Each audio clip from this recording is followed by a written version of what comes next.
comes and stops us in our tracks. Bravely we prove in our striving, trudging together each day. Where there's a will, there's a way. I got this done, so I'm crumpling it up. This is finished. I hate sticky notes. I hate them. So if I put you on a sticky note, you're pretty important, because I don't like sticky notes all around. No, they're all cleared up. I have no sticky notes on my screen. All right. Welcome. This is going to stick in the Trudging Together family only today. Just making sure that you guys could hear me, because I had to do a couple things before. For some reason, things have been shutting down. Things not going through. It's just electronically, it's been a weird few days. So, but today, I'm actually I'm starting so this is actually kind of a test in a way, because I do want to start a series on, things to look out for. Okay. It's unfortunate, and I'm not saying recovery coaches do this. I'm not. So let me clarify that first. But even in my group, some people have been putting in treatment centers, things like that. I'm sorry, but I'm going to remove those, because I don't know if that treatment center is actually legitimate.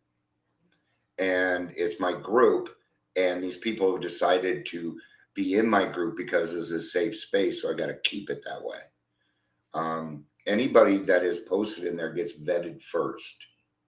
And that's just how it works. It's unfortunate, but it's the way I got to do it.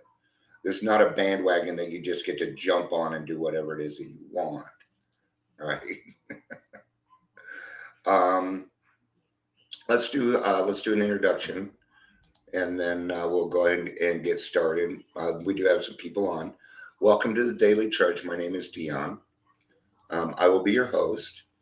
If you're here, please say hello, whether you're watching the live or the rewatch. That would be great. I'll get that out of my hands so that you don't hear me playing with it. Yeah, it's funny because I'll do when we get to when I start podcasts, the last two questions I ask, I say, number one, do you have something to drink? Yeah, I got it right here. Number two, do you have a pen in front of you? Yeah, get rid of it. Because what happens, people start talking, and they're just talking. They're having a conversation with me. Before you know it, they're doing this. Right? So, yeah, just fun little things. So, should I even be allowed to speak on this? Yeah. Right. Just to clarify a little bit, I have 20 years of total sobriety. I was a drug and alcohol counselor when I was 20 years old. I worked detox several times. I've worked with therapists. I've done family counseling on both sides. And I understand all of it. Because I've done it. I've done the work. I've gotten the education. Like the basics of addiction. Did you know that not anybody can be an alcoholic? That's not how it works. But anybody can be a drug addict. I've met plenty of drug addicts that drink normally. Yeah. Yeah, Lori, I had a feeling you'd be here, and I appreciate what you said with that, because I really don't want it to be they're wrong. Because you know what? There's some fantastic recovery coaches out there. There are. And I don't really feel like because there are some problems going on, but I don't feel like it's on the recovery coaches. I feel like they were kind of led astray. They were told something. See, I used to train people. I was a trainer. I was a sales trainer. Okay. And so there are things that I also understand as far as how we train people in the appropriate times and things like that. Now, and this first part is purely opinion, okay? And opinions are like assholes, so take it for what it is. Um, Number one, I don't think that anybody should be trying to help anybody else out until they can. In other words, you know, yes, each individual is different. I mean, it took me almost 4 years before I felt like I was okay to help somebody. But I was dealing with a lot of other problems, right? Um, but then we also have Amber. I remember when I got sober the first time, I was 19. Heck, within 5, 6 months, I was ready to help people. You bet. Okay, it was a lot different. So yes, we got to keep that in mind too. So meeting recovery coaches where they're at, but usually I would say you got to have a year. I mean, do I want you to have it sooner? Yeah, actually I do. We need the help, but at the same time, a person like me who's a trainer, what if I told when I was training those people, what if I told them how to sell it this way? Then they're going to sell it that way, no matter the information that I'm giving them. Why? Because they trust what I'm saying. And that is why. And the same thing as far as recovery coaching goes. Um, and we're going to have to talk about some hard things. And we'll talk about, but, there's great things to recovery coaching. It's just the way that it's going looks an awful lot like multi-level marketing in some places. See, sometimes you have bad apples, right? And they tend to ruin it.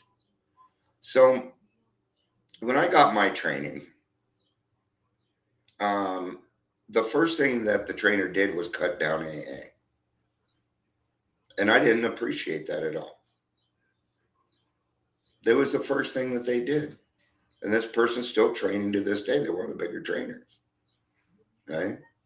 And I kind of lost my respect. Doesn't mean I wasn't going to listen, because obviously this man had some knowledge I needed.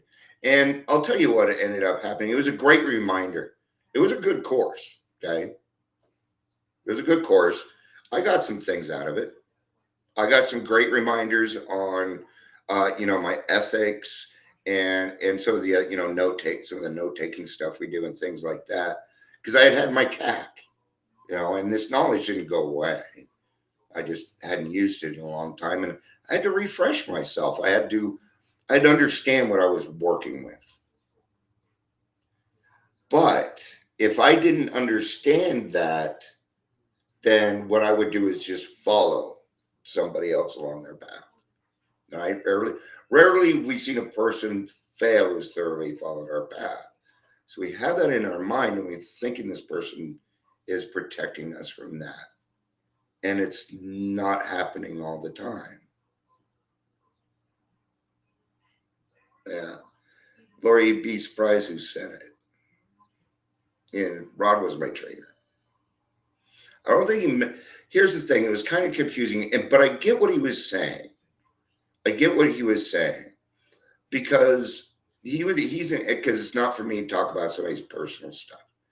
But he was in a place where he wasn't feeling welcomed. I understand, and I understood that part, and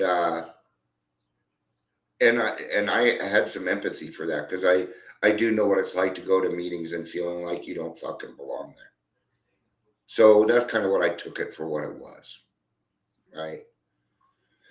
So I start to have a hard time when we train people that aren't ready. Now, for me, and this is for me. Other people are different. I cannot be a recovery coach and make money. It just drives me crazy. That's me. Okay.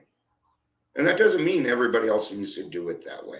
In fact, I would suggest you not follow that route. Find something that does make you money. Okay, don't follow that route that I'm going on that. But I feel like we're failing in a way. Like we could actually, this whole recovery coaching thing could be so much more beautiful, but there's division and it keeps happening. And that's what makes it hard. I mean, you're running a business and you need to be able to get clients, but then there's this ethical thing in the 12 tradition that stands in my way. Yeah, I agree. A professional peer is what you're saying. And I'm a peer support specialist also. Okay. So is Lori, but she's also beyond that. Okay. Like for me, I think it would be, I'm actually thinking about going, I am rethinking some things and I'm thinking about maybe going and working at the courts because I think I'd be fantastic at advocacy. That sounds really exciting to me. And I'll tell you what, when I'm not the one in trouble, I love being at court.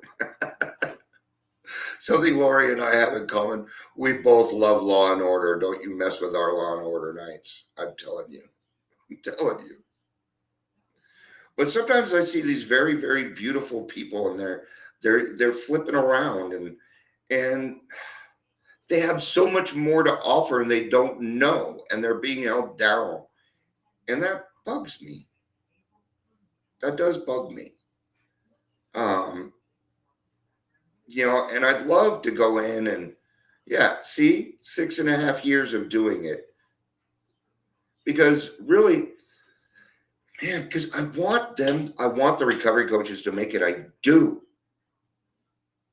But I can't trust them.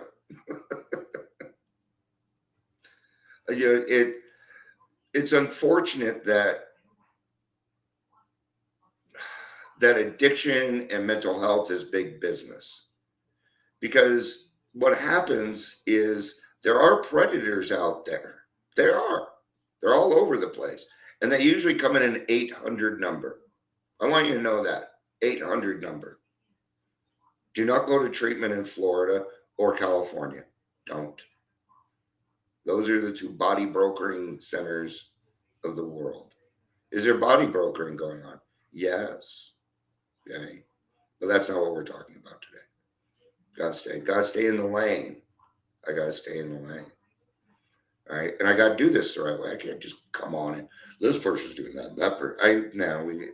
We're past that now.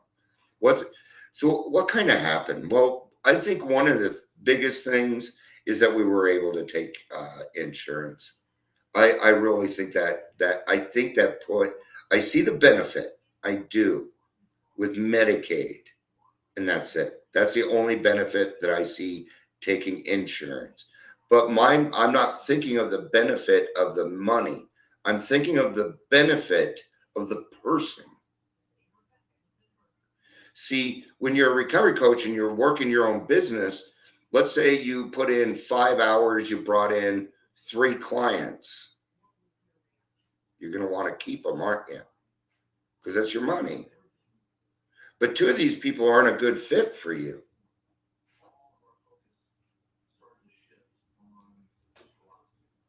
Yeah. Yeah. And it wasn't really the insurance, it was the people. I love alcoholics and addicts, but we do not need any power. And please don't give us any control. We don't need it. I'm not very good with it. I'm just going to tell you. And when they said, yay, we got to start taking insurance, I said, I'm out. Because I knew what was going to happen. I saw the Medicaid fraud coming. There was no other way to make a decent living without doing it. There was no other way. I was in the banking industry for 12 freaking years. I know fraud when I see it. 90% of my job was fraud. I can see it from a mile away. I can just tell by the way they talk, But I feel, and I don't feel it's too late, that we can pull back on this recovery coach thing a little bit. And let's take a look at what is it that we're really doing. What are the intentions? Okay, because as a what's the let's do this real quick. um it was because I looked up what is a recovery coach, things like that. So but there was one in here. What's the difference between a recovery coach and a sponsor? Here we go. Your sponsor is responsible for helping you complete step work. Awesome so far. A recovery coach will lead by example, using his or her experience to highlight the importance of the suggestion being presented to you. I don't need you for that. I've got 5 accountability buddies. I don't need you for that. I can tell you why. Because Lori's going to get on my ass if I don't. And she will. I'm telling you that. She's kept Dion in line the last couple of years. Thank you, Lori. Right? But I had to listen to her. Okay? There was a big change that happened. And thank you, Lori. At one point, Lori said, Dion, you got to stop being the poster child of PTSD and grow up a little bit. So I did. Thank you. She was reinforcing. Okay? That's what a recovery coach does. That's what a sponsor does. See how I'm confused? I can't take money for that. No? Yeah, I agree. Lori, I took away all of our titles. Nobody in Trudging Together has a title. Nope. We had president and vice president. Yeah, Gary was vice president. Who cares? Who cares? So I just took away them all. I'm not even the owner. Sure, my name's on the paperwork, but I pay the $15 a year. That's as far as it goes. Other than that, it is because I don't want anybody to steal my name. I love the name Trudging Together. So I paid money to keep it. I have an EIN and okay. So, but now, so I'm a recovery coach. My client needs to get their driver's license. I don't have one. How am I going to show this person how to get one? Have you even started working on your license? No. How are you going to help this person? This person needs a primary care physician. You as a recovery coach, 3 months sober. When was the last time you saw your primary care physician? Oh, never? You don't have one? You have Medicaid? Well, of course I have Medicaid, but they make us all get Medicaid. They make the recovery coaches also sign up for Medicaid. Lori knows what I'm saying. That's not legal. So, you know. What they're doing is they're charging what's called time that you got to spend with them. Anyway, too many words being thrown around. Apologize about that. So how can that person that doesn't have a primary care physician, who hasn't even gone to their primary care physician, say this is what's going on? How can they teach them how to do this? That's why when Lori and I say 1 to 2 years, that's why. Because life still needs to happen to you. Trudging Together, leadership by example. That's our mantra. That's exactly what recovery coaching is. Right? A recovery coach is as good as their resources. Yeah. But the problem is if we don't reciprocate, we all lose. And that's why I got out, because I kept referring, but it never came back. They kept saying, no, these are my fucking clients. I'm like, okay, all right, go ahead.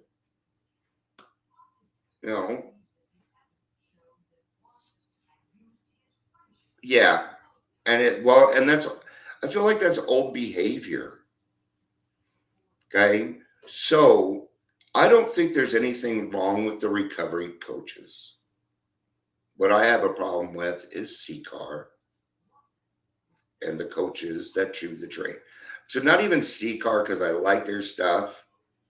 Okay. the trainers. It's the trainers.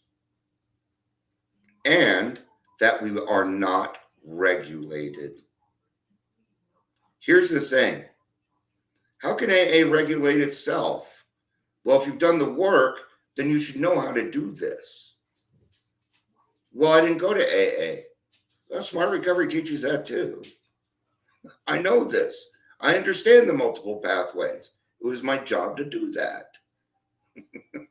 Sure, I've been to some Smart Recovery meetings. Sure, I have. But I love Celebrate Recovery, and if it wasn't so unorganized, I'd go back. But I like structure. I like the AA structure. But there's still no difference. Okay. Yes, there are multiple pathways to recovery. 4 of them. 4 or 5. There's not 72. Somebody told me once there's 72 ways. No. There's God. There's your higher power.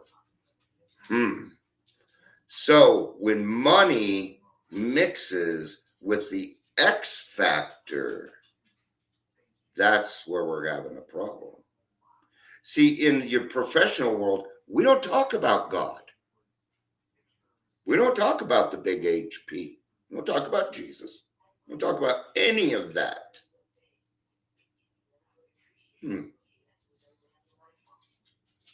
So, what do we say? You can't transmit something you don't have. Okay?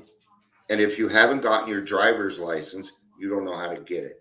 If you haven't gotten your primary care physician, if you never filled out a Medicaid app, which isn't actually all that hard once you've been sober for about a year, because you can actually read the words on them. So you got to clear all this shit out of you. When I was 18, they didn't let me become, or when I got sober the first time when I was 18, they didn't let me become a CAC right away. No, I had to have a year of sobriety first. Then I could go take it. Right? Granted, it was only 3 weeks and there was no pass fail back then. I'll just tell you, but it was 3 weeks. 3 weeks, not 60 hours. 3 weeks. And I think that's the amount of training that needs to happen. 3 to 4 weeks of training, because there is, those, and that's why professionals are so important. Okay. That's why people like Lori are so important. We need those advocates in there so that when these normies are going this direction, we'd be like, no. You're going to hurt them going that way. Let's try this way because this is the way that works. Now we're advocating. We're being a part of. See how that's different? When I worked at Detox, we didn't argue who had what client. No, they were assigned by who would work best with them. And sometimes I would go talk to them and I couldn't get through. So I go grab another peer support specialist or another recovery coach and say, hey, do you mind trying? Because I just don't think I'm getting through. I tell you what, there was a lot of times it worked. So that's why it's hard for me to get paid for being a recovery coach. Okay. Now the thing is I have a lot of knowledge beyond AA, and most of it is professional, but because I don't have the right letters or whatever. Right. So, but yeah, I'm seriously considering about maybe becoming an advocate for the courts or something. I'm in Adams County, man, and I know they need help. Right? So, and actually that sounds like a lot of fun. I love going to I'd be a great fucking lawyer, except for all my swearing. So, I've been wanting to talk on this topic for a while. And I'm glad it didn't happen until now, because I don't know that I would have been able to put it across the same way. I had to work on some of my stuff. Yeah. And that's it, Gary, because they don't know. Let me give you a good example, and then I'll start to wrap this up. So after I went through the recovery coaching, if you're not going to go to work for somewhere, you're what's called an IC. Okay, that makes you an independent contractor. That is non W-2. That means they do not take taxes out. You get paid directly, and then you need to take care of your taxes. Okay. So I have somebody come in, they want to be a recovery coach, but wait a minute, I can't get paid. Well, why not? Because you guys send it to me through a bank account, and I'm not allowed to have a bank account. You got it. That's all I needed to know. That's all I needed to know was the right person to talk to. Let me write this down real quick, please. Because once we go, all this is gone. Chief Supervisor of Probation. Okay. You're awesome, Lori. Thank you very much. I love you.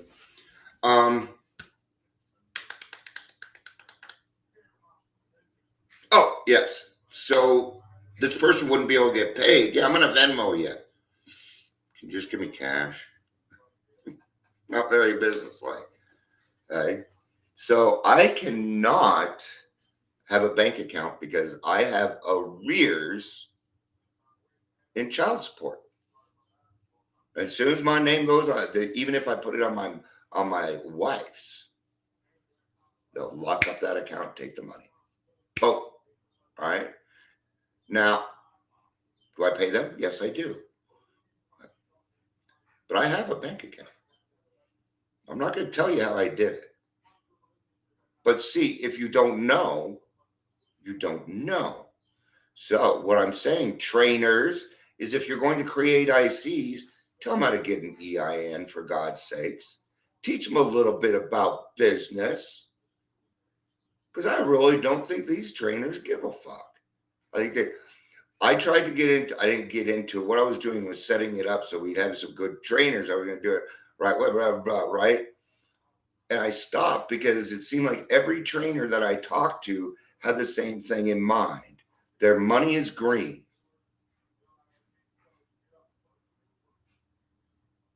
Tells me they'll train anybody. It doesn't matter. And I can't get on board with that. And I told them that. We can still be friends.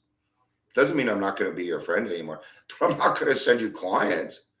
Bet your ass I'm not. Okay? It's a different world.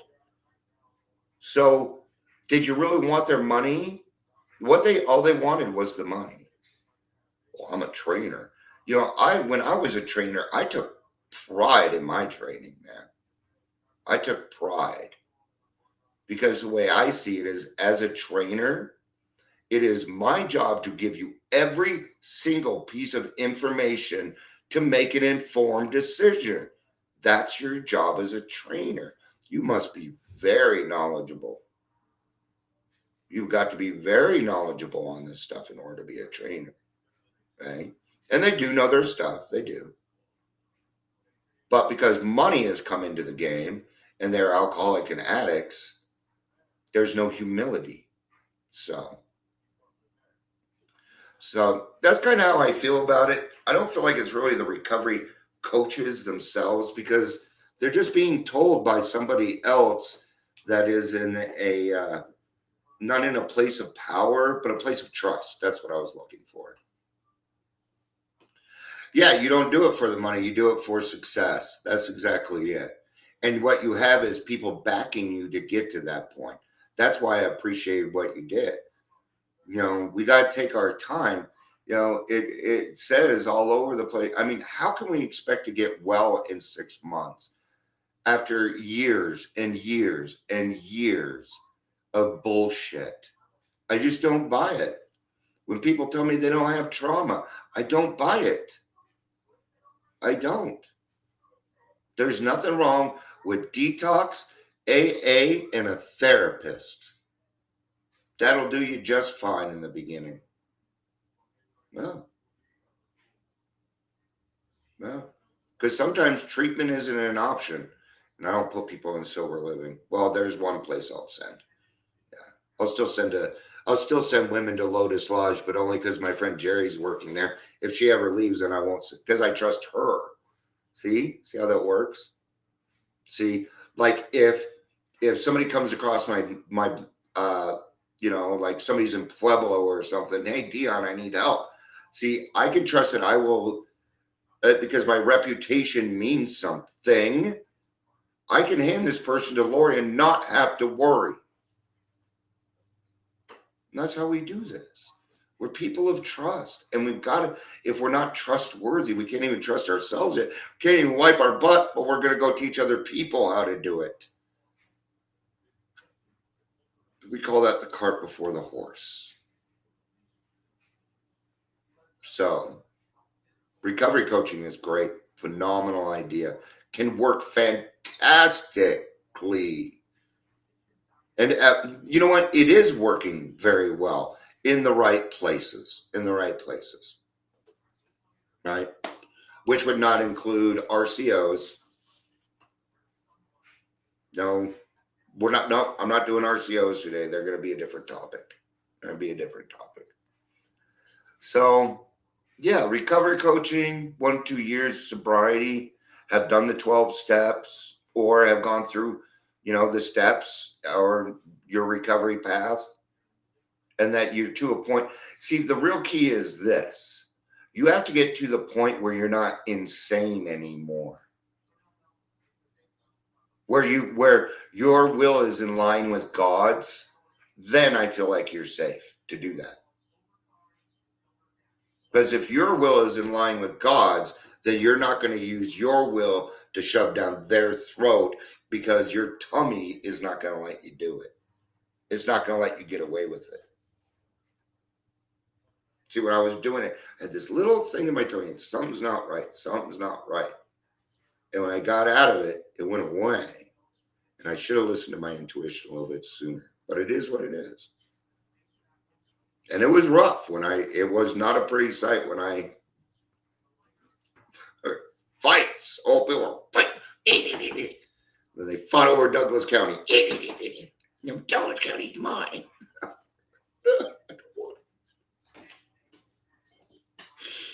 Just go do your recovery fishing or whatever it is you're doing. All right. So all of you, keep up the good work. I love it. And it's funny because I was only considering the talking to the courts, but now that it's come out of my mouth, I really like it. I really like that thought, because I do need to start making money. That is part of the program. Is I got to show other people how you take care of those financial amends. Yeah, they're important. See, but there again, I'm not thinking about the money. I'm thinking about the amends. There you go. What a great life. What a great life to be able to live. And how freeing. So thank you, everybody. I love you all. I do. I like you.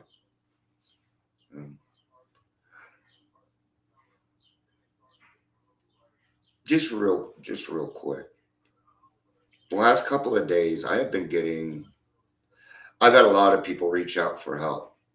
And not even necessarily just, actually there was one person reached back out today because, they're on meth and they're homeless now. And they were in the rooms and thought that they diagnosed themselves, and then they also decided that, mushrooms was going to be the way. And I was like, no, please don't.